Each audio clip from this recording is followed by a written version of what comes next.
ਵਾਹਿਗੁਰੂ ਜੀ ਕਾ ਖਾਲਸਾ ਵਾਹਿਗੁਰੂ ਜੀ ਕੀ ਫਤਿਹ। ਗੁਰੂ ਪਿਆਰਿਓ, ਗੁਰੂ ਗੋਬਿੰਦ ਸਿੰਘ ਜੀ ਮਹਾਰਾਜ ਸਾਹਿਬ ਜੀ ਦਾ ਆਪਾਂ 350 ਸਾਲਾ ਅਵਤਾਰ ਦਿਹਾੜਾ ਮਨਾ ਰਹੇ ਹਾਂ। ਅਤੇ ਜਦੋਂ ਗੁਰੂ ਗੋਬਿੰਦ ਸਿੰਘ ਜੀ ਮਹਾਰਾਜ ਦਾ ਅਵਤਾਰ ਹੋਇਆ ਸੀਗਾ, ਉਸੇ ਵੇਲੇ ਹੀ ਭੀਖਣ ਸ਼ਾਹ ਨੇ ਪੂਰਬ ਵੱਲ ਨੂੰ ਮੱਥਾ ਟੇਕਿਆ ਅਤੇ 2 ਕਟੋਰੇ ਲੈ ਕੇ ਗੁਰੂ ਸਾਹਿਬ ਜੀ ਦੀ ਪ੍ਰੀਖਿਆ ਲੈਣ ਦੇ ਲਈ ਗੁਰੂ ਸਾਹਿਬ ਜੀ ਦੇ ਕੋਲ ਗਏ।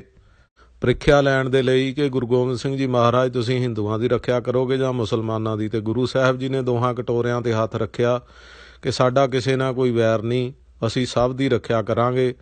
ਅਤੇ ਬਚਪਨ ਪਟਨਾ ਸਾਹਿਬ ਬਿਤਾਉਣ ਤੋਂ ਬਾਅਦ ਤਕਰੀਬਨ ਗੁਰੂ ਸਾਹਿਬ ਜੀ 9 ਸਾਲ ਦੇ ਸਨ ਜਦੋਂ ਅਨੰਦਪੁਰ ਸਾਹਿਬ ਤੋਂ ਗੁਰੂ ਤੇਗ ਬਹਾਦਰ ਸਾਹਿਬ ਜੀ ਨੂੰ ਆਪ ਗੁਰੂ ਸਾਹਿਬ ਜੀ ਨੇ ਬ੍ਰਾਹਮਣਾਂ ਦੀ ਰੱਖਿਆ ਕਰਨ ਵਾਸਤੇ ਤੋਰਿਆ।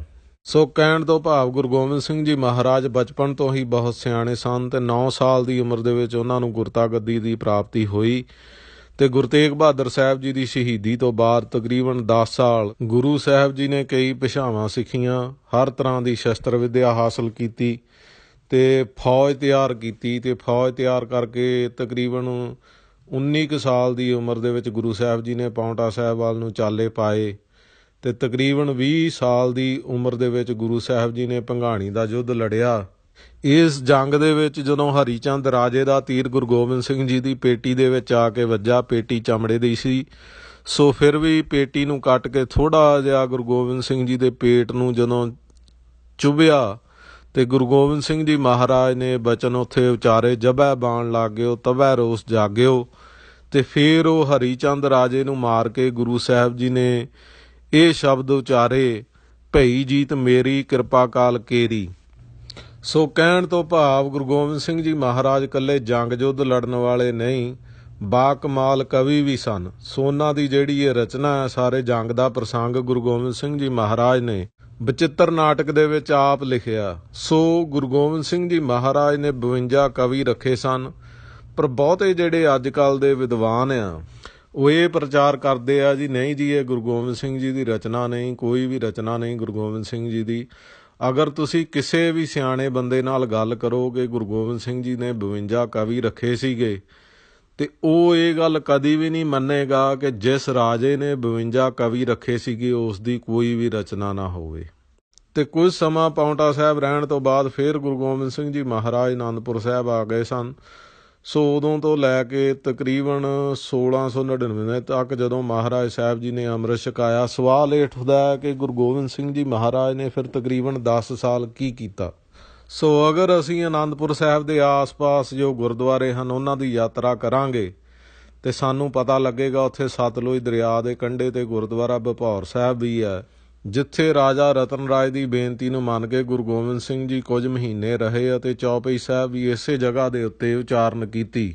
ਜਦੋਂ ਇਸ ਗੁਰਦੁਆਰੇ ਦੇ ਦਰਸ਼ਨ ਕਰਨ ਜਾਈਏ ਉੱਥੇ ਇਤਿਹਾਸ ਵੀ ਲਿਖਿਆ ਹੋਇਆ ਕਿ ਸੰਬਤ 17 ਸਹਿਸ ਭਣੀਜੈ ਅਰਸੈਸ ਪੁੰਤੀਨ ਕਹੀਜੈ ਭਾਦਰਵ ਸੁਦੀ ਅਸ਼ਟਮੀ ਰਵਾਰਾ ਤੀਰ ਸਤਦਰਵ ਗ੍ਰੰਥ ਸੁਧਾਰਾ। ਚੌਪਈ ਸਾਹਿਬ ਦੇ ਅਖੀਰ ਦੇ ਵਿੱਚ ਜੋ ਪੰਕਤੀਆਂ ਆਉਂਦੀਆਂ, ਭਾਵ ਸੰਮਤ 1753 ਦੇ ਵਿੱਚ ਭਾਦਰੋਂ ਦੇ ਮਹੀਨੇ ਦੇ ਵਿੱਚ ਮਹਾਰਾਜ ਸਾਹਿਬ ਨੇ ਇੱਥੇ ਚੌਪਈ ਸਾਹਿਬ ਉਚਾਰਨ ਕੀਤੀ ਹੈ। ਅਤੇ ਮੈਂ ਇੱਥੇ ਗੱਲ ਦੱਸ ਦੇਵਾਂ, ਜਿਹੜਾ ਸੰਮਤ ਹੈ ਉਹ 57 ਸਾਲ ਅੱਗੇ ਚੱਲਦਾ, ਤੁਸੀਂ ਗੂਗਲ 'ਤੇ ਵੀ ਸਰਚ ਕਰ ਸਕਦੇ ਹੋ। ਸੋ 1753 ਦੇ ਵਿੱਚੋਂ ਜਦੋਂ ਅਸੀਂ 57 ਸਾਲ ਮਾਈਨਸ ਕਰੀਏ ਅਤੇ 1696 ਇੰਗਲਿਸ਼ ਈਅਰ ਨਿਕਲ ਆਉਂਦਾ ਆ।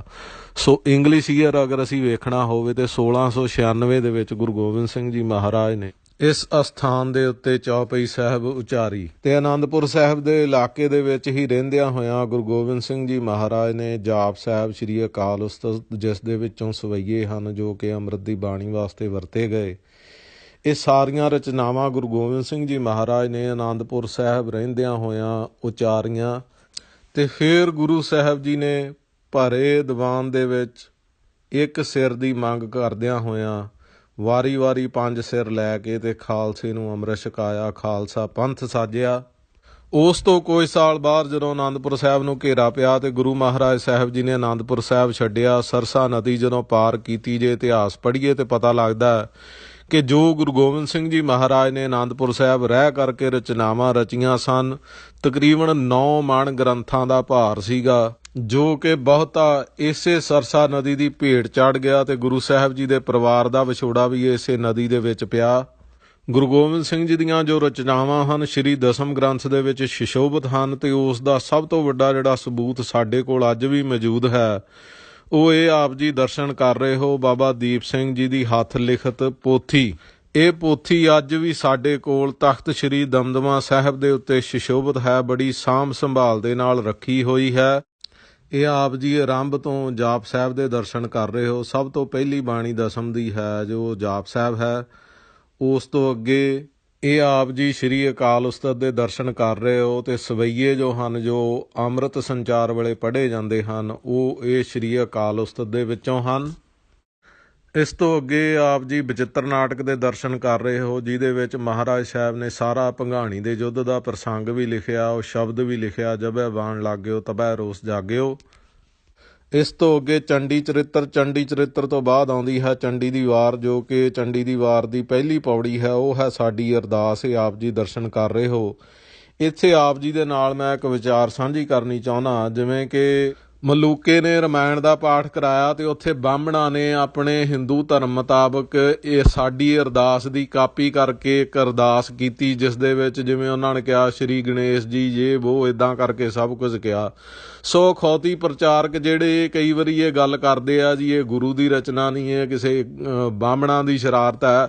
ਸੋ ਇਹ ਗੱਲ ਤੇ ਸਾਬਤ ਹੋ ਗਈ ਨਾ, ਅਗਰ ਬਾਹਮਣਾਂ ਦੀ ਸ਼ਰਾਰਤ ਹੁੰਦੀ ਤੇ ਉਹ ਪਹਿਲਾਂ 9 ਪਾਤਸ਼ਾਹੀਆਂ ਦੇ ਨਾਂ ਕਦੀ ਵੀ ਨਾ ਲਿਖਦੇ, ਉਹ ਇਹੀ ਲਿਖਦੇ ਸ਼੍ਰੀ ਗਣੇਸ਼ ਜੀ ਸਹਾਇ ਤੇ ਆਦਿਕ ਵਗੈਰਾ ਵਗੈਰਾ। ਦੂਜੀ ਸਭ ਤੋਂ ਵੱਡੀ ਗੱਲ ਨੋਟ ਕਰਨ ਵਾਲੀ ਇਹ ਹੈ ਇੱਥੇ ਕਿ ਗੁਰੂ ਗੋਬਿੰਦ ਸਿੰਘ ਜੀ ਮਹਾਰਾਜ ਨੇ ਪ੍ਰਥਮ ਭਗਉਤੀ ਸਿਮਰ ਕੈ ਗੁਰੂ ਨਾਨਕ ਲਈ ਧਿਆਏ ਤੋਂ ਆਰੰਭ ਕਰਕੇ ਤੇਗ ਬਹਾਦਰ ਸਿਮਰਿਆ ਕਰਨੌਨ ਦੇ ਆਵੈ ਧਾਏ ਸਭ ਥਾਈ ਹੋਏ ਸਹਾਇ ਤੇ ਸਮਾਪਤੀ ਕੀਤੀ ਹੈ। ਜਿਹੜਾ ਆਪਾਂ ਅਰਦਾਸ ਦੇ ਵਿੱਚ ਕਹਿੰਦੇ ਹਾਂ ਦਸਵੇਂ ਪਾਤਸ਼ਾਹ ਗੁਰੂ ਗੋਬਿੰਦ ਸਿੰਘ ਜੀ ਮਹਾਰਾਜ ਸਭ ਥਾਈ ਹੋਏ ਸਹਾਇ, ਉਹ ਇੱਥੇ ਨਹੀਂ ਲਿਖਿਆ ਹੋਇਆ, ਕਿਉਂਕਿ ਇਹ ਗੁਰੂ ਗੋਬਿੰਦ ਸਿੰਘ ਜੀ ਨੇ ਲਿਖੀ ਆ ਅਤੇ ਗੁਰੂ ਗੋਬਿੰਦ ਸਿੰਘ ਜੀ ਨੇ ਆਪ ਆਪਣਾ ਨਾਮ ਨਹੀਂ ਸੀ ਲਿਖਣਾ। ਇਹ ਗੱਲ ਨਹੀਂ ਸੀ ਲਿਖਣੀ, ਕਿਉਂਕਿ ਹਰ ਗੁਰੂ ਸਾਹਿਬ ਨੇ ਵੱਡੇ ਗੁਰੂ ਸਾਹਿਬਾਂ ਨੂੰ ਹੀ ਕਿਹਾ ਕਿ ਗੁਰੂ ਸਾਹਿਬ ਦੀ ਕਿਰਪਾ, ਗੁਰੂ ਸਾਹਿਬ ਸਹਾਈ ਹੋਏ। ਇਹ ਅਸੀਂ ਖਾਲਸੇ ਪੰਥ ਨੇ ਬਾਅਦ ਵਿੱਚੋਂ ਅਰਦਾਸ ਦੇ ਵਿੱਚ ਐਡ ਕੀਤਾ, ਪਰ ਚੰਡੀ ਦੀ ਵਾਰ ਦੇ ਵਿੱਚ ਇਹ ਇੱਕ ਲਾਈਨ ਐਡ ਕਰਨ ਦੀ ਕਿਸੇ ਵੀ ਸਿੱਖ ਦੀ ਕਦੀ ਜ਼ਰੂਰਤ ਨਹੀਂ ਪਈ, ਕਿਉਂਕਿ ਇਹ ਗੁਰੂ ਸਾਹਿਬ ਦੀ ਲਿਖਤ ਸੀ ਔਰ ਗੁਰੂ ਸਾਹਿਬ ਦੀ ਲਿਖਤ ਹੈ। ਸੋ ਇਸ ਕਰਕੇ ਇਹਦੀ ਸਮਾਪਤੀ ਹੁੰਦੀ ਹੈ ਤੇਗ ਬਹਾਦਰ ਸਿਮਰਿਆ ਕਰਨੌਨ ਦੇ ਆਵੇ ਧਾਏ ਸਭ ਥਾਈ ਹੋਏ ਸਹਾਏ। 9 ਪਾਤਸ਼ਾਹੀਆਂ ਦੇ ਨਾਮ ਲੈ ਕੇ ਅੱਗੇ ਮਹਾਰਾਜ ਸਾਹਿਬ ਨੇ ਪੌੜੀ ਦੇ ਵਿੱਚ ਦੱਸਿਆ ਕਿ ਸੰਸਾਰ ਦੀ ਰਚਨਾ ਮਹਾਰਾਜ ਨੇ ਕਿਵੇਂ ਕੀਤੀ, ਫਿਰ ਦੇਵੀ ਦੇਵਤੇ ਤੇ ਆਦਿਕ ਵਗੈਰਾ ਬਣਾਏ। ਅਤੇ ਫਿਰ ਮਹਾਰਾਜ ਸਾਹਿਬ ਇਹ ਵੀ ਲਿਖਦੇ ਆ ਤੇਥੋਂ ਹੀ ਬਲਰਾਮ ਲੈ ਨਾਲ ਬਾਣਾ ਦਹਿ ਸਰਕਾਇਆ, ਭਾਵ ਪਰਮੇਸ਼ਰ ਜੀ ਤੁਹਾਡੇ ਤੋਂ ਹੀ ਸ਼ਕਤੀ ਲੈ ਕੇ ਰਾਮ ਨੇ ਰਾਵਣ ਨੂੰ ਮਾਰਿਆ ਸੀ, ਤੇਥੋਂ ਹੀ ਬਲ ਕ੍ਰਿਸ਼ਨ ਲੈ ਕੰਸ ਕੇਸੀ ਪਕੜ ਗਰਾਇਆ। ਤੁਹਾਡੇ ਕੋਲੋਂ ਹੀ ਸ਼ਕਤੀ ਲੈ ਕੇ ਕ੍ਰਿਸ਼ਨ ਨੇ ਕੇਸਾਂ ਤੋਂ ਫੜ ਕੇ ਕੰਸ ਨੂੰ ਮਾਰਿਆ ਸੀਗਾ। ਸੋ ਜਿਹੜੇ ਹਿੰਦੂ ਹੈ ਉਹ ਤੇ ਰਾਮ ਤੇ ਕ੍ਰਿਸ਼ਨ ਨੂੰ ਰੱਬ ਮੰਨਦੇ ਆ, ਉਹ ਇਹ ਗੱਲ ਕਿਵੇਂ ਲਿਖ ਸਕਦੇ ਆ ਕਿ ਕਿਸੇ ਹੋਰ ਰੱਬ ਕੋਲੋਂ ਉਹਨਾਂ ਨੇ ਸ਼ਕਤੀ ਲਈ। ਸੋ ਇਹ ਹਿੰਦੂਆਂ ਦੀ ਰਚਨਾ ਬਿਲਕੁਲ ਨਹੀਂ। ਇਹ ਸਾਫ਼ ਸਾਬਤ ਹੁੰਦਾ ਅਗਰ ਅਸੀਂ ਗੁਰੂ ਸਾਹਿਬ ਦੀ ਕੋਈ ਵੀ ਰਚਨਾ ਧਿਆਨ ਨਾਲ ਪੜ੍ਹੀਏ ਕਿ ਇਹ ਗੁਰੂ ਸਾਹਿਬ ਹੀ ਲਿਖ ਸਕਦੇ ਆ। ਹਿੰਦੂ ਕਦੀ ਇੱਦਾਂ ਦੀਆਂ ਗੱਲਾਂ ਨਹੀਂ ਸੀ ਲਿਖ ਸਕਦੇ, ਕਿਉਂਕਿ ਉਹ ਤੇ ਦੇਵੀ ਦੇਵਤਿਆਂ ਨੂੰ ਰੱਬ ਮੰਨਦੇ ਆ। ਇਹ ਹੁਣ ਅੱਗੇ ਆਪ ਜੀ ਜੋ ਮਹਾਰਾਜ ਸਾਹਿਬ ਦੀ ਰਚਨਾ ਹੈ 24 ਅਵਤਾਰ, ਉਸ ਦੇ ਦਰਸ਼ਨ ਕਰ ਰਹੇ ਹੋ, ਜਿਹਦੇ ਵਿੱਚ ਮਹਾਰਾਜ ਸਾਹਿਬ ਨੇ ਦੱਸਿਆ ਕਿ ਦੇਵੀ ਦੇਵਤੇ ਤੇ ਆਦਿਕ ਵਗੈਰਾ ਅਵਤਾਰ ਜਿਹੜੇ ਹਨ ਉਹ ਕੀ ਕਰਦੇ ਰਹੇ। ਅਤੇ ਇਹ ਵੀ ਮਹਾਰਾਜ ਨੇ ਲਿਖਿਆ ਇਸ ਦੇ ਵਿੱਚ ਕਿਸ਼ਨ ਬਿਸ਼ਨ ਕਬਹੂ ਨਾ ਧਿਆਊਂ, ਭਾਵ ਮੈਂ ਨਹੀਂ ਇਹਨਾਂ ਨੂੰ ਕਿਸੇ ਨੂੰ ਧਿਆਉਂਦਾ। ਅੱਗੇ ਆਪ ਜੀ 500 ਅੰਗ ਤੇ ਸ਼ਬਦ ਉਜਾਰੇ ਜੋ ਹਨ ਆਪ ਜੀ ਦਰਸ਼ਨ ਕਰ ਰਹੇ ਹੋ। ਸ਼ਬਦ ਦੇ ਮਿੱਤਰ ਪਿਆਰੇ ਨੂੰ ਹਾਲ ਮਰੀਦਾਂ ਦਾ ਕਹਿਣਾ। ਸੋ ਇਸ ਪੋਥੀ ਦੇ ਵਿੱਚ ਜਾਪ ਸਾਹਿਬ ਤੋਂ ਲੈ ਕੇ ਚੌਪਈ ਸਾਹਿਬ ਤੱਕ ਤਕਰੀਬਨ ਦਸਮ ਦੀਆਂ ਸਾਰੀਆਂ ਬਾਣੀਆਂ ਹਨ। ਜਿਵੇਂ ਕਿ ਜਾਪ ਸਾਹਿਬ ਤੋਂ ਬਾਅਦ ਆਉਂਦਾ ਅਕਾਲ ਉਸਤਤ, ਫਿਰ ਬਚਿੱਤਰ ਨਾਟਕ, ਫਿਰ ਚੰਡੀ ਚਰਿੱਤਰ, ਫਿਰ ਚੰਡੀ ਦੀ ਵਾਰ, ਫਿਰ ਗਿਆਨ ਪ੍ਰਬੋਧ, 24 ਅਵਤਾਰ। ਅਤੇ 24 ਅਵਤਾਰ ਦੇ ਵਿੱਚ ਹੀ ਸਾਰੇ ਕ੍ਰਿਸ਼ਨ ਅਵਤਾਰ, ਬ੍ਰਹਮਾ ਅਵਤਾਰ, ਰੁਦਰ ਅਵਤਾਰ ਵਗੈਰਾ ਸਾਰਿਆਂ ਦਾ ਜ਼ਿਕਰ ਆਉਂਦਾ ਵੀ ਇਹ ਕੀ ਕਰਦੇ ਰਹੇ। ਫਿਰ ਸ਼ਬਦ ਹਜ਼ਾਰੇ, ਫਿਰ ਸਵਈਏ, ਫਿਰ ਸ਼ਸਤਰ ਨਾਮ ਮਾਲਾ। ਸ਼ਸਤਰ ਨਾਮ ਮਾਲਾ ਤੋਂ ਬਾਅਦ ਚਰਿੱਤਰ, ਅਤੇ ਚਰਿੱਤਰਾਂ ਦੀ ਅਖੀਰ ਦੇ ਉੱਤੇ ਹੈ ਅਖੀਰਲੇ ਚਰਿੱਤਰ ਦੇ ਵਿੱਚ ਚੌਪਈ ਸਾਹਿਬ, ਜੋ ਕਿ ਆਪ ਜੀ ਇਹ ਦਰਸ਼ਨ ਕਰ ਰਹੇ ਹੋ। ਅਖੀਰ 'ਤੇ ਚੌਪਈ ਸਾਹਿਬ ਸਮਾਪਤ ਹੁੰਦਾ ਹੈ ਇੱਥੇ ਆਣ ਕੇ। ਚੌਪਈ ਸਾਹਿਬ ਤੋਂ ਬਾਅਦ ਦਸਮ ਗ੍ਰੰਥ ਦੇ ਵਿੱਚ ਆਉਂਦਾ ਜਫਰਨਾਮਾ ਅਤੇ ਹਕਾਇਤਾਂ, ਜੋ ਕਿ ਇਸ ਪੋਥੀ ਦੇ ਵਿੱਚ ਨਹੀਂ ਹਨ, ਕਿਉਂਕਿ ਜਫਰਨਾਮਾ ਗੁਰੂ ਸਾਹਿਬ ਜੀ ਨੇ ਲਿਖ ਕੇ ਅਤੇ ਔਰੰਗਜ਼ੇਬ ਨੂੰ ਭੇਜ ਦਿੱਤਾ ਸੀਗਾ। ਸੋ ਔਰੰਗਜ਼ੇਬ ਦੀ ਡੈਥ ਤੋਂ ਬਾਅਦ ਬਹਾਦਰ ਸ਼ਾਹ ਰਾਜਾ ਬਣਿਆ ਤੇ ਬਹਾਦਰ ਸ਼ਾਹ ਗੁਰੂ ਸਾਹਿਬ ਜੀ ਦਾ ਨਜ਼ਦੀਕੀ ਸੀਗਾ। ਬਹਾਦਰ ਸ਼ਾਹ ਦੀ ਗੁਰੂ ਸਾਹਿਬ ਜੀ ਨੇ ਮਦਦ ਵੀ ਕੀਤੀ ਸੀ। ਸੋ ਫਿਰ ਬਾਅਦ ਦੇ ਵਿੱਚੋਂ ਸਿੱਖਾਂ ਨੂੰ ਬਹਾਦਰ ਸ਼ਾਹ ਕੋਲੋਂ ਜ਼ਫ਼ਰਨਾਮਾ ਮਿਲਿਆ ਹੋਏਗਾ ਤੇ ਹਕਾਇਤਾਂ ਵੀ ਗੁਰੂ ਸਾਹਿਬ ਜੀ ਨੇ ਬਾਅਦ 'ਚੋਂ ਉਚਾਰੀਆਂ ਹੋਣਗੀਆਂ। ਸੋ ਬਾਅਦ ਵਿੱਚ ਭਾਈ ਮਨੀ ਸਿੰਘ ਜੀ ਨੇ ਹਕਾਇਤਾਂ ਵੀ ਤੇ ਜ਼ਫ਼ਰਨਾਮਾ ਵੀ ਐਡ ਕਰਕੇ ਇੱਕ ਪੂਰਨ ਸਰੂਪ ਤਿਆਰ ਕੀਤਾ, ਜਿਸ ਕਰਕੇ ਆਪਣੇ ਸਿੱਖ ਪੰਥ ਦੇ ਵਿੱਚ ਜ਼ਿਆਦਾ ਰੌਲਾ ਪੈਂਦਾ ਵੀ ਦਸਮ ਗ੍ਰੰਥ ਭਾਈ ਮਨੀ ਸਿੰਘ ਜੀ ਨੇ ਤਿਆਰ ਕੀਤਾ, ਵੀ ਸ਼ਾਇਦ ਪਹਿਲਾਂ ਇਹਦੀ ਹੋਂਦ ਹੀ ਨਹੀਂ ਸੀ। ਅਤੇ ਦੂਜੀ ਗੱਲ ਚਰਿੱਤਰਾਂ ਦਾ ਜ਼ਿਆਦਾ ਰੌਲਾ ਪੈਂਦਾ, ਉਹ ਵੀ ਮੈਂ ਆਪ ਜੀ ਨੂੰ ਗੁਰੂ ਗ੍ਰੰਥ ਸਾਹਿਬ ਦੇ ਵਿੱਚੋਂ ਕਲੀਅਰ ਕਰ ਦੇਵਾਂ। ਗੁਰੂ ਨਾਨਕ ਦੇਵ ਜੀ ਦੀ ਇਹ ਬਾਣੀ ਹੈ 1344 ਅੰਗ ਦੇ ਉੱਤੇ, ਗੌਤਮ ਤਪਾ ਅਹਲਿਆ ਇਸਤਰੀ ਤਿਸ ਦੇਖ ਇੰਦਰ ਲੁਭਾਇਆ, ਸਹਿਸ ਸਰੀਰ ਚਿਹਨ ਭਗ ਹੂਏ ਤਾਂ ਮਨ ਪਛੋਤਾਇਆ। ਸੋ ਇਹਦੇ ਅਰਥਾ ਤੁਸੀਂ ਸਾਹਮਣੇ ਪੜ੍ਹ ਸਕਦੇ ਆ। ਸੋ ਕਹਿਣ ਤੋਂ ਭਾਵ ਗੌਤਮ ਦੀ ਇਸਤਰੀ ਸੀ, ਹੱਲਿਆ ਨੂੰ ਦੇਖ ਕੇ ਇੰਦਰ ਲੁਭਾਇਮਾਨ ਹੋ ਗਿਆ ਤੇ ਉਹਦੇ ਸਰੀਰ ਤੇ ਹਜ਼ਾਰਾਂ ਭਗਾਂ ਹੋ ਗਈਆਂ। ਕੀ ਜਾਦੂ ਚੱਲਿਆ, ਕੀ ਹੋਇਆ? ਤੇ ਇਸੇ ਬਾਰੇ ਗੁਰੂ ਗੋਬਿੰਦ ਸਿੰਘ ਜੀ ਮਹਾਰਾਜ 115ਵੇਂ ਚਰਿੱਤਰ ਦੇ ਵਿੱਚ ਲਿਖਦੇ ਆ, ਦੋਹਰਾ ਰਿਖੀ ਗੌਤਮ ਬਨ ਮੈਂ ਬਸਿਆ ਤਾਹੇ ਅਹਲਿਆ ਤ੍ਰੀਏ। ਸੋ ਕਹਿਣ ਤੋਂ ਭਾਵ ਇਹਨਾਂ ਹੀ ਪੰਕਤੀਆਂ ਦੇ ਗੁਰੂ ਗੋਬਿੰਦ ਸਿੰਘ ਜੀ ਨੇ ਚਰਿੱਤਰ ਦੇ ਵਿੱਚ ਵਿਸਥਾਰ ਨਾਲ ਸਾਰਾ ਕੁਝ ਲਿਖਿਆ, ਅਰਥ ਕੀਤੇ ਆ, ਚੰਗੀ ਤਰ੍ਹਾਂ ਸਮਝਾਇਆ ਵੀ ਕੀ ਹੋਇਆ ਸੀ। ਤੇ ਜਿਹੜੀ ਗੱਲ ਗੁਰੂ ਨਾਨਕ ਦੇਵ ਜੀ ਨੇ ਲਿਖੀ ਆ ਗੁਰੂ ਗ੍ਰੰਥ ਸਾਹਿਬ ਦੇ ਵਿੱਚ, ਉਸ ਦਾ ਵਿਸਥਾਰ ਗੁਰੂ ਗੋਬਿੰਦ ਸਿੰਘ ਜੀ ਕਿਉਂ ਨਹੀਂ ਕਰ ਸਕਦੇ? ਹਾਂਜੀ, ਸੋ ਦੋਹਰੇ ਦੇ ਅਖੀਰ 'ਚ ਮਹਾਰਾਜ ਸਾਹਿਬ ਲਿਖਦੇ ਆ, ਰੂਪਵੰਤੀ ਤ੍ਰੈ ਲੋਕ ਮੈਂ ਤਾਸੀ ਅਵਰ ਨਾ ਹੋਏ। ਇਸੇ ਕਰਕੇ ਇੰਦਰ ਇਸ ਧਰਤੀ ਤੇ ਆ ਕੇ ਉਹਨੇ ਕੁਕਰਮ ਖੱਟਿਆ ਤੇ ਕਲੰਕ ਖੱਟਿਆ। ਤੇ ਇਸ ਬਾਰੇ ਭਗਤ ਰਵਿਦਾਸ ਜੀ ਵੀ ਗੱਲ ਕਰਦੇ ਆ ਗੁਰੂ ਗ੍ਰੰਥ ਸਾਹਿਬ ਦੇ ਵਿੱਚ 710 ਅੰਗ ਦੇ ਉੱਤੇ, ਗੌਤਮ ਨਾਰ ਉਮਾਪਤ ਸੁਆਮੀ ਸੀਸ ਧਰਨ ਸਹਿਸ ਭਾਗਾਮੀ। ਤੇ ਭਾਈ ਗੁਰਦਾਸ ਜੀ ਵੀ ਆਪਣੀਆਂ ਵਾਰਾਂ ਦੇ ਵਿੱਚ ਇਸ ਦੇ ਬਾਰੇ ਜ਼ਿਕਰ ਕਰਦੇ ਆ, ਗੌਤਮ ਨਾਰ ਹੱਲਿਆ ਤਿਸਨੂੰ ਦੇਖ ਇੰਦਰ ਲੁਭਾਣਾ, ਪਰ ਕਰ ਜਾਏ ਸਰਾਪ ਲੈ ਹੋਏ ਸਹਿਸ ਭਗ ਪਛੋਤਾਣਾ। ਤੇ ਅੱਗੇ ਫਿਰ ਕਹਿਣ ਤੋਂ ਭਾਵ ਵੀ ਅਹਲਿਆ ਦੇ ਨਾਲ ਕਿੱਦਾਂ ਕੀ ਹੁੰਦਾ, ਉਹ ਕਿੱਦਾਂ ਬਖਸ਼ੀ ਜਾਂਦੀ ਹੈ, ਇਹਦੇ ਬਾਰੇ ਗੁਰੂ ਗ੍ਰੰਥ ਸਾਹਿਬ ਦੇ ਵਿੱਚ ਵੀ ਜ਼ਿਕਰ ਆਉਂਦਾ। ਗੌਤਮ ਨਾਰ ਅਹਲਿਆ ਤਾਰੀ ਪਾਵਨ ਕੇਤਕ ਤਾਰੀਏ ਲਈ 988 ਅੰਗ ਤੇ ਭਗਤ ਨਾਮਦੇਵ ਜੀ ਗੱਲ ਕਰਦੇ ਆ ਵੀ ਉਹਨੂੰ ਵੀ ਬਖਸ਼ਿਆ ਗਿਆ ਗੌਤਮ ਨਾਰ ਨੂੰ। ਤੇ 470 ਅੰਗ ਦੇ ਉੱਤੇ ਜਿਹੜਾ ਗੁਰੂ ਨਾਨਕ ਦੇਵ ਜੀ ਯੁੱਗਾਂ ਬਾਰੇ ਗੱਲ ਕਰਦੇ ਆ, ਆਪਾਂ ਆਸਾ ਦੀ ਵਾਰ ਦੇ ਵਿੱਚ ਰੋਜ਼ ਪੜ੍ਹਦੇ ਹਾਂ। ਤੁਸੀਂ ਇੱਥੇ ਦੇਖੋਗੇ ਸਤਯੁਗ ਤੋਂ ਬਾਅਦ ਤ੍ਰੇਤਾ ਆਇਆ, ਤ੍ਰੇ ਭਾਵ ਤੀਜਾ ਹੈ, ਤੀਜਾ ਯੁੱਗ ਸੀ ਪਰ ਇਹ ਦੂਜੇ ਨੰਬਰ ਤੋਂ ਆਇਆ। ਤੇ ਦੁਆਪਰ ਦੂਜਾ ਯੁੱਗ ਸੀਗਾ ਪਰ ਉਹ ਤੀਜੇ ਨੰਬਰ ਤੇ ਆਇਆ। ਸੋ ਇਹ ਗੌਤਮ ਰਿਸ਼ੀ ਹੋਈ ਸੀਗਾ ਜਿਹਨੇ ਯੁੱਗ ਪਲਟ ਦਿੱਤੇ ਸੀਗੇ, ਮਤਲਬ ਕਿ ਵੀ ਤੀਜਾ ਯੁੱਗ ਪਹਿਲਾਂ ਆਏਗਾ ਤੇ ਦੂਜਾ ਬਾਅਦ ਚੋਂ ਆਏਗਾ। ਸੋ ਇੰਨੀ ਸ਼ਕਤੀ ਵਾਲਾ ਸੀ ਗੌਤਮ ਰਿਸ਼ੀ। ਤੇ ਆਸਾ ਦੀ ਵਾਰ ਦੇ ਵਿੱਚ ਜ਼ਿਕਰ ਆਉਂਦਾ ਵੀ ਕ੍ਰਿਸ਼ਨ ਵੀ ਹੋਇਆ, ਚੰਦਰਾਵਲੀ ਨੂੰ ਉਹਨੇ ਠੱਗ ਲਿਆ ਸੀ ਤੇ ਪਾਰਜਾਤ ਰੁੱਖ ਲੈ ਆਇਆ ਗੋਪੀਆਂ ਦੇ ਵਾਸਤੇ ਤੇ ਬਿੰਦਰਾਵਨ ਦੇ ਵਿੱਚ ਉਹਨੇ ਰੰਗ ਕੀਤਾ। ਸੋ ਜੇ ਗੁਰੂ ਨਾਨਕ ਦੇਵ ਜੀ ਇਸ ਵਿਸ਼ੇ ਬਾਰੇ ਗੱਲ ਕਰ ਸਕਦੇ ਆ ਗੁਰੂ ਗ੍ਰੰਥ ਸਾਹਿਬ ਦੇ ਵਿੱਚ, ਤੇ ਗੁਰੂ ਗੋਬਿੰਦ ਸਿੰਘ ਜੀ ਦਸਮ ਦੇ ਵਿੱਚ ਕਿਉਂ ਨਹੀਂ ਇਹ ਗੱਲ ਕਰ ਸਕਦੇ? ਸੋ ਹੋਪ ਕਿ ਤੁਹਾਨੂੰ ਸਮਝ ਲੱਗ ਗਈ ਹੋਏਗੀ। ਤੇ ਬਾਕੀ ਗੱਲ ਇੰਨੀ ਕਹਿ ਕਿ ਅੰਗ ਪ੍ਰਤੰਗ ਉਹੀ ਹੁੰਦੇ ਆ ਜਿਨ੍ਹਾਂ ਨੂੰ ਵੇਖ ਕੇ ਜਾਂ ਹੱਥ ਲਾ ਕੇ ਕਾਮ ਬੰਦਾ ਜਾਂ ਕਾਮ ਔਰਤ ਕਾਮੀ ਹੋ ਜਾਂਦੀ ਆ, ਤੇ ਉਹੀ ਅੰਗ ਪ੍ਰਤੰਗ ਹੁੰਦੇ ਆ ਜਿਨ੍ਹਾਂ ਨੂੰ ਡਾਕਟਰ ਚੰਗੀ ਤਰ੍ਹਾਂ ਵੇਖਦਾ ਵੀ ਆ, ਚੈੱਕ ਵੀ ਕਰਦਾ, ਜੇ ਲੋੜ ਹੋਵੇ ਤੇ ਹੱਥ ਲਾ ਕੇ ਵੀ ਚੈੱਕ ਕਰਦਾ, ਪਰ ਉਹ ਕਾਮ ਭਾਵਨਾ ਦੇ ਨਾਲ ਨਹੀਂ ਕਰਦਾ, ਉਹ ਕੰਮ ਹੀ ਨਹੀਂ ਹੁੰਦਾ। ਸੋ ਇਸੇ ਤਰ੍ਹਾਂ ਹੀ ਗੁਰੂ ਗੋਬਿੰਦ ਸਿੰਘ ਜੀ ਨੇ ਚਰਿੱਤਰ ਲਿਖੇ ਆ, ਦੱਸਿਆ ਆ ਕਿ ਕਈਆਂ ਨੇ ਇਸ ਕਾਮ ਦੇ ਮਗਰ ਲੱਗ ਕੇ ਆਪਣੀ ਜਾਨ ਵੀ ਗਵਾ ਲਈ, ਨਿਹੱਥੀ ਮੌਤ ਮਾਰੇ ਗਏ, ਬਹੁਤ ਕੁਝ ਹੋਇਆ, ਘਰ ਬਾਰ ਬਰਬਾਦ ਹੋ ਗਏ। ਪਰ ਜੇ ਇਹਨਾਂ ਚੀਜ਼ਾਂ ਨੂੰ ਪੜ੍ਹ ਕੇ ਕੋਈ ਕੰਮ ਹੀ ਹੁੰਦਾ ਤੇ ਉਹਦਾ ਕਸੂਰ ਹੈ, ਜੇ ਉਹ ਸਿੱਖਿਆ ਨਹੀਂ ਲੈਂਦਾ, ਨਾ ਕਿ ਗੁਰੂ ਗੋਬਿੰਦ ਸਿੰਘ ਜੀ ਦਾ। ਜਿਵੇਂ ਕਿ ਕਹਿ ਲਈਏ ਡਾਕਟਰੀ ਦੀ ਕਲਾਸ ਲੱਗੀ ਹੋਵੇ ਤੇ ਜਿਹੜੇ ਡਾਕਟਰੀ ਦੇ ਸਟੂਡੈਂਟ ਹੁੰਦੇ ਆ ਉੱਥੇ ਕੁੜੀਆਂ ਵੀ ਬੈਠੀਆਂ ਹੁੰਦੀਆਂ, ਮੁੰਡੇ ਵੀ ਬੈਠੇ ਹੁੰਦੇ ਆ, ਤੇ ਬੜੀ ਡਿਟੇਲ ਦੇ ਨਾਲ ਉਹ ਸਾਰਾ ਕੁਝ ਇਹਨਾਂ ਚੀਜ਼ਾਂ ਬਾਰੇ ਸਮਝਾਉਂਦੇ ਆ। ਤੇ ਉੱਥੇ ਤੇ ਕੋਈ ਸਾਡਾ ਮਾਂ ਪਿਓ ਕਿੰਤੂ ਪ੍ਰੰਤੂ ਨਹੀਂ ਕਰਦਾ ਵੀ ਨਹੀਂ ਅਸੀਂ ਆਪਣੇ ਬੱਚਿਆਂ ਨੂੰ ਡਾਕਟਰ ਜਾਂ ਨਰਸ ਬਣ ਨਹੀਂ ਭੇਜਣਾ। ਉੱਥੇ ਤੇ ਇਹ ਕੁਝ ਵਿਖਾਉਂਦੇ ਆ, ਜਾਂ ਸਕੂਲਾਂ ਦੇ ਵਿੱਚ ਸਾਰਾ ਕੁਝ ਦੱਸਿਆ ਜਾਂਦਾ। ਵਿਦੇਸ਼ਾਂ ਦੇ ਵਿੱਚ ਬੱਚਿਆਂ ਨੂੰ 8ਵੀਂ 9ਵੀਂ ਕਲਾਸ ਦਿਆਂ ਨੂੰ ਵੀ, ਉੱਥੇ ਸਕੂਲੇ ਤੇ ਅਸੀਂ ਰੋਕਦੇ ਨਹੀਂ ਆਪਣੇ ਬੱਚਿਆਂ ਨੂੰ ਜਾਣ ਤੋਂ, ਵੀ ਨਹੀਂ ਜੀ ਉੱਥੇ ਸਕੂਲੇ ਨਹੀਂ ਜਾਣਾ, ਉੱਥੇ ਤੇ ਇਹ ਕੁਝ ਦੱਸਦੇ ਆ।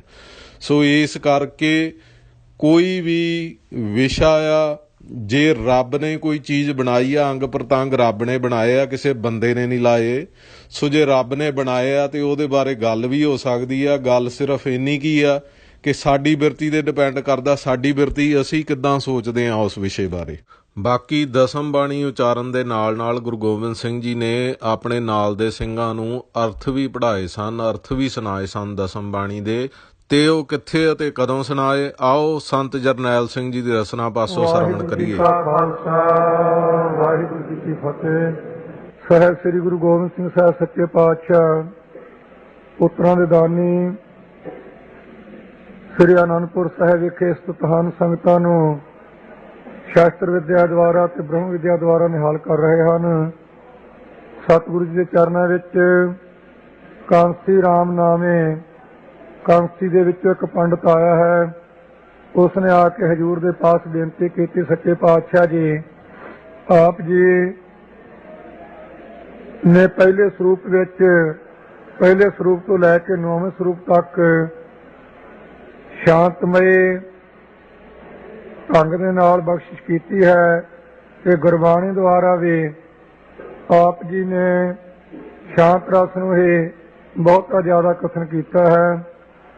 ਕੋਈ ਐਸਾ ਬਖਸ਼ਿਸ਼ ਕਰੋ ਕਿ ਜਿਸ ਦੁਆਰਾ ਵੀਰ ਰਸ ਜਾਗਰਤ ਹੋਵੇ। ਗੁਰੂ ਗਰੀਬ ਨਿਵਾਸ ਸੱਚੇ ਪਾਤਸ਼ਾਹ ਜੀ ਨੇ ਉਸ ਕਾਂਸੀ ਰਾਮ ਨਾਮੇ ਪੰਡਤ ਦੀ ਬੇਨਤੀ ਨੂੰ ਸੁਣ ਕੇ ਕਿਹਾ ਕਿ ਗੁਰਮੁਖੋ, ਜਿਸ ਤਰ੍ਹਾਂ ਅਸੀਂ ਪਹਿਲੇ ਸਰੂਪ ਵਿੱਚ ਅਕਾਲ ਪੁਰਖ ਦੇ ਸਨਮੁਖ ਜਪਜੀ ਸਾਹਿਬ ਉਚਾਰਿਆ ਹੈ, ਇਸੇ ਤਰ੍ਹਾਂ ਹੀ ਅਕਾਲ ਪੁਰਖ ਦੇ ਸਨਮੁਖ ਇਹ ਸ੍ਰੀ ਜਾਪ ਸਾਹਿਬ ਉਚਾਰਨ ਕੀਤਾ ਹੈ। ਸੋ ਸੁਣ ਕੇ ਉਸਨੇ ਬੇਨਤੀ ਕੀਤੀ ਜੀ ਆਪ ਅਰਥ ਸਮਝਾਵੋ। ਸੱਚੇ ਪਾਤਸ਼ਾਹ ਨੇ ਉਸਦੀ ਬੇਨਤੀ ਨੂੰ ਪ੍ਰਵਾਨ ਕਰਕੇ ਪੰਜੇ ਪਿਆਰੇ ਅਤੇ ਪੰਜੇ ਮੁਕਤੇ ਤੇ ਭਾਈ ਮੋਹਰ ਸਿੰਘ ਜੀ ਲਿਖਾਰੀ ਇੱਕ ਸਿੱਖ ਇਹਨਾਂ ਨਾਲ ਹੋਰ ਸੀ, ਇਹਨਾਂ 12 ਸਿੰਘਾਂ ਦੇ ਸਮੇਤ ਸਤਿਗੁਰੂ ਗਰੀਬ ਨਿਵਾਸ ਸੱਚੇ ਪਾਤਸ਼ਾਹ ਜੀ ਨੇ ਸੰਗਤ ਦੇ ਵਿੱਚ ਉਸ ਕਾਂਸੀ ਰਾਮ ਨਾਮੇ ਪੰਡਤ ਦੀ ਬੇਨਤੀ ਸੁਣ ਕੇ ਅਰਥ ਆਰੰਭ ਕੀਤੇ ਹਨ। ਸੋ ਸ੍ਰੀ ਜਾਪ ਸਾਹਿਬ ਜੀ ਦੇ ਅਰਥ ਅਨੰਦਪੁਰ ਸਾਹਿਬ ਵਿਖੇ ਹੋਏ ਹਨ। ਬਾਕੀ ਸਾਰੇ ਅਰਥ ਸਤਿਗੁਰੂ ਸੱਚੇ ਪਾਤਸ਼ਾਹ ਨੇ ਸੱਚਖੰਡ ਸ੍ਰੀ ਹਜ਼ੂਰ ਸਾਹਿਬ ਵਿਖੇ ਜਾ ਕੇ ਸੰਗਤਾਂ ਨੂੰ ਸੁਣਾਏ ਹਨ। ਬਾਬਾ ਮਨੀ ਸਿੰਘ ਸਾਹਿਬ ਜੀ ਆਦਿਕ ਗੁਰਸਿੱਖ ਜੋ ਨਾਲ ਸਨ, ਉਹਨਾਂ ਨੂੰ ਨਾਲ ਰੱਖ ਕੇ 14 ਮਹੀਨੇ ਸਤਿਗੁਰੂ ਜੀ ਉੱਥੇ ਰਹੇ ਹਨ ਸ੍ਰੀ ਹਜ਼ੂਰ ਸਾਹਿਬ ਵਿਖੇ। ਜੋ ਇਸ ਵੇਲੇ ਬਾਬਾ ਨਿਧਾਨ ਸਿੰਘ ਸਾਹਿਬ ਜੀ ਦੇ ਨਾਂ ਉੱਪਰ ਲੰਗਰ ਪ੍ਰਚਲਿਤ ਹੈ, ਉਸ ਜਗ੍ਹਾ 'ਚ ਸਤਿਗੁਰੂ ਜੀ ਨੇ ਆਪਣਾ ਆਸਣ ਰੱਖਿਆ ਸੀ। ਉੱਥੇ ਰਹਿ ਕੇ 14 ਮਹੀਨਿਆਂ ਦੇ ਵਿੱਚ ਦਸਮ ਦੀ ਬਾਣੀ ਦੇ ਅਰਥ ਪੜ੍ਹਾਏ ਹਨ। ਸੋ ਇਸ ਦੇ ਵਿੱਚ ਜਾਪ ਸਾਹਿਬ ਦੇ ਵਿੱਚ ਸਾਰੀਆਂ ਹੀ ਭਾਸ਼ਾ ਆਉਣਗੀਆਂ, ਅਰਬੀ, ਫਾਰਸੀ, ਗੁਰਮੁਖੀ, ਸੋ ਇਸੇ ਤਰ੍ਹਾਂ ਹਿੰਦੀ ਆਦਿਕ ਵੀ, ਉਰਦੂ ਵੀ। ਸੋ ਇੱਕੇ ਥਾਂ ਹੀ ਸੱਚੇ ਪਾਤਸ਼ਾਹ ਜੀ ਨੇ ਇਕੱਤਰ ਕੀਤੀਆਂ ਹਨ। ਜਿਸ ਤਰੀਕੇ ਦੇ ਨਾਲ ਸਮੇਂ ਮੁਤਾਬਕ ਲੋੜ ਸਮਝੀ ਹੈ, ਉਸੇ ਤਰ੍ਹਾਂ ਸਤਿਗੁਰੂ ਜੀ ਨੇ ਇਹ ਸ਼ਬਦ ਉਚਾਰਨ ਕੀਤੇ ਹਨ।